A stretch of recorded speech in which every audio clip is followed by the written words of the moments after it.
غیر عورتوں کے ساتھ جسم کا تعلق رکھنے والے انسان کو کیا کہتے ہیں جانتے ہو تم؟ ہم تو وہ لفظ بھی منہ سے نہیں نکال سکتا، وہ لفظ منہ سے نکالتے ہوئے ہماری زبان کانپنے لگتی ہے، اور تم یوں سب کچھ کرتا رہا۔ تم یہ کیسے کر سکتا ہے؟ تم نے آج مجھے شرمندہ کر دیا، اس لڑکی کے سامنے شرمندہ کر دیا، بلکہ سب کے سامنے شرمندہ کر دیا۔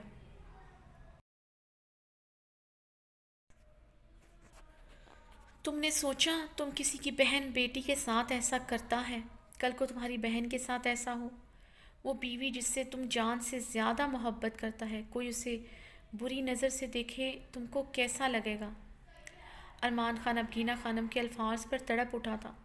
مورے ایسا مت بولے، میں اپنی بہن، اپنی بیوی پر کسی کا سایہ بھی برداشت نہیں کر سکتا۔ ارمان خان کا لہجہ یکدم سرد اور بہت سنجیدہ ہوا تھا۔ یہی بات تو ہم کہہ رہے تم سے، ارمان تم کو ایسا نہیں کرنا چاہیے تھا، تم اللہ سے معافی مانگو۔ اس سب کے لیے آبگینہ خانم نے ارمان کا کندھا تھپتھپاتے ہوئے کہا، اور وہاں سے چلی گئی تھی۔ ارمان خان نے گہرا سانس لیتے ہوئے خود کے اشتعال پر قابو پایا تھا۔ اسے احساس تھا جو اس نے کیا، مگر نینا کو اس کے ساتھ یہ نہیں کرنا چاہیے تھا۔ اس کا پاسٹ ایسے یوں سب کے سامنے عیاں نہیں کرنا چاہیے تھا۔ ارمان خان نے ریلنگ پر زوردار مکہ مارا تھا۔ پوری رات ارمان خان ایک منٹ سویا نہیں تھا۔ صبح ہوتے ہی وہ سیدھا کچن میں گیا۔ غنچہ کچن میں ناشتہ بنا رہی تھی۔ سلام چھوٹے خان، غنچہ نے ارمان خان کو دیکھتے ہی سلام کیا تھا۔ غنچہ، نینا کو ناشتہ پہنچایا؟ ارمان نے سنجیدگی سے دریافت کیا تھا۔ نہیں چھوٹے خان، خان دادا کا حکم تھا بھابھی کو کچھ دن کھانا نہ دیا جائے، غنچہ نے مودب انداز میں جواب دیا۔ ارمان نے غنچہ کی بات پر بری طرح جھبڑے بھینچے تھے۔ میری بات سنو، نینا کو ابھی کے ابھی ناشتہ پہنچاؤ، اس کی ضرورت کی ہر چیز اسے پہنچاؤ۔ تم 3 ٹائم کا کھانا اسے وقت پر پہنچاؤ گی، اس کا پوری طرح خیال رکھو گی۔ مجھے اس میں ذرا بھی لاپرواہی نہیں چاہیے۔ ارمان سنجیدگی سے کڑے تیوروں سے غنچہ کو گھورتے ہوئے حکم دیتا وہاں سے چلا گیا تھا۔ اگر ضرورت کی ہر چیز بھابھی کو پہنچانی ہے تو پھر اسے تہہ خانے میں بند کرنے کی کیا ضرورت تھی؟ غنچہ بڑبڑاتے ہوئے نینا کے لیے ناشتہ تیار کرنے لگی۔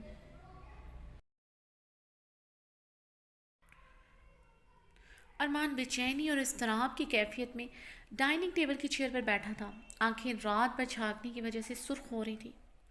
وہ بار بار اضطرابی کیفیت میں اپنی بیڈ پر اپنا ہاتھ پھیرتا، کبھی اپنے لب بھینچتا، کبھی اپنے گنے بالوں پہ ہاتھ پھیرتے ہوئے اپنے ماتھے کو اپنی انگلیوں سے سہلاتا۔ گہری سوچ میں گم تھا۔ وہ وہاں پر ہوتے بھی وہاں موجود نہیں تھا۔ ناشتے کو اس نے ہاتھ بھی نہیں لگایا تھا۔ ارمان خان زادہ کیا ہوا ہے؟ اتنے بے چین کیوں ہو؟ ابھی تمہاری بیوی کو تہہ خانے میں ڈالے 1 رات بھی نہیں اور تمہاری حالت بدترین ہو چکی ہے، اور یہاں حویلی کی عورتوں کے بچے بھی تہہ خانے میں ہو جاتے ہیں۔ تمہاری بیوی کو سیدھا کرنے کے لیے یہ ضروری تھا، خان دادا نے سنجیدگی سے سخت لہجے میں ارمان کو گھورتے ہوئے کہا۔ اسی اثنا میں غنچہ بھاگتے ہوئے وہاں آئی تھی۔ ارمان لالا، میں تہہ خانے میں گئی تھی، بھابھی کو کچھ ہو گیا ہے، غنچہ نے گھبرائی آواز میں کہا تو ارمان یکدم بدحواس ہوتا چیئر سے اٹھا تھا اور اپنے قدم تہہ خانے کی طرف بڑھائے تھے۔ رک جاؤ ارمان خان زادہ، کچھ نہیں ہوا ہوگا اسے، بے ہوش ہو گئی ہوگی، خود ہی ہوش آ جائے گا، یہ عورتوں کے مکر ہوتے ہیں، غنچہ دیکھ لے گی اسے۔ تم نہیں جاؤ گے وہاں، خان دادا نے اپنی چیئر سے کھڑے ہوتے ارمان کو سخت انداز میں حکم دیا تھا۔ ارمان خان ایک پل کو رکا تھا اور پھر لمبے لمبے ڈگ بھرتا تہہ خانے کی طرف چل پڑا۔ خان دادا اور حویلی کے باقی مرد غصے سے لب بھینچ کر رہ گئے۔ ارمان خان نے بے تابی سے تہہ خانے میں قدم رکھے تھے۔ نینا وہاں بیڈ پر بے ہوش پڑی تھی۔ نینا کو بے ہوش دیکھ کر ارمان کی جان لبوں پر آئی تھی۔ وہ ایک ہی جس میں اس تک پہنچا تھا، اسے باہوں میں اٹھائے تیز تیز سیڑھیاں چڑھتا اوپر اپنے کمرے میں لا کر اسے بیڈ پر لٹایا۔ رحیم خان کو فون کر کے نزدیکی ہاسپٹل سے لیڈی ڈاکٹر کو بلانے کا کہا۔ فون بند کرتے ہی ارمان خان نے ٹھنڈے پانی کے چھینٹے نینا کے منہ پر مارے تھے، مگر نینا بالکل بے حس و حرکت پڑی تھی۔